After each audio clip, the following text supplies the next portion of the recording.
Station परिसरात उर्मट रिक्षाचालकांना वठणीवर आणणार. आमदार संजय केळकर यांनी वाहतूक शाखेच्या उपायुक्तांशी चर्चा.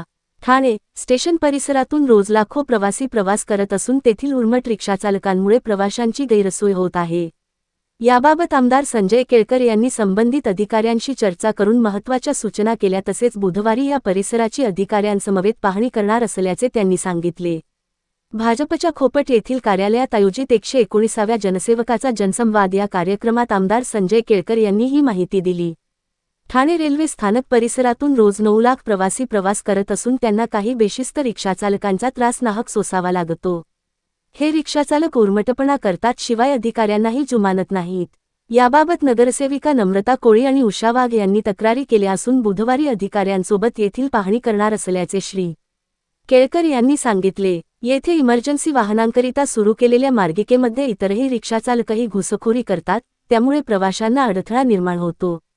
त्यामुळे ही मार्गिका बंद करण्याची सूचना अधिकाऱ्यांना केल्याचे श्री. केळकर यांनी सांगितले. वागळे इस्टेटमध्ये अंमली पदार्थांचे सेवन कॉलेज विद्यार्थी असल्याचा प्रकार उघडकीस आला असून तेथील नगरसेवक अमित सरे आणि सुरेश कांबळे यांनी निवेदन दिले. याबाबत बोलताना श्री. केळकर यांनी संताप व्यक्त केला. शाळा कॉलेजच्या आवारात जर अंमली पदार्थ मिळत असतील आणि अधिकारी कारवाई करत नसतील तर ती चिंतेची बाब आहे.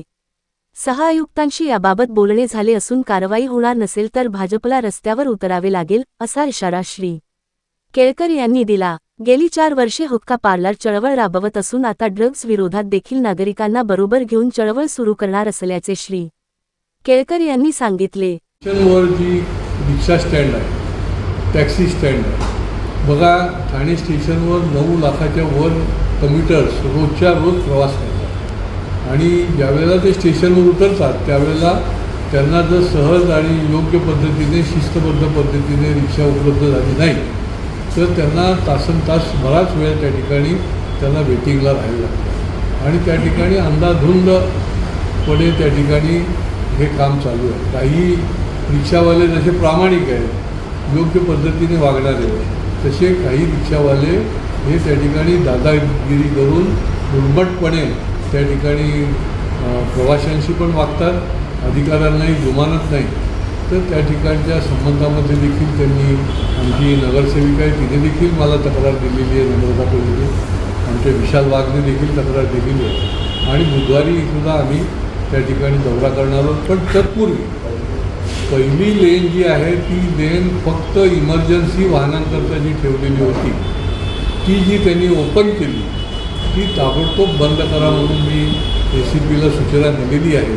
कारण की त्या ठिकाणी ते लोक दुसरे रिक्षावाले जे आहेत ते बसस्थानड ठोकतात आणि त्या ठिकाणी अडथळा निर्माण होतो आणि त्या ठिकाणी मनमर्जीप्रमाणे लांबच्या भाड्यांना तिथे मागणी केली जाते. ते देखील पुढच्या काळामध्ये त्याचा बंदोबस्त पहिली लेन जी आहे ती बंद केली जाणार आहे. बाकी काही ठिकाणी ओशी मिळत नसते, काही ठिकाणी आज तर ते पडघा भागामधले लोक आले होते, त्यांचे इथे ॲडिशनल तहसील ऑफिस जे आहे ते मंजूर होतं, परंतु कुठल्या ना कुठल्या तांत्रिक अडचणीमुळे ते राहिलं.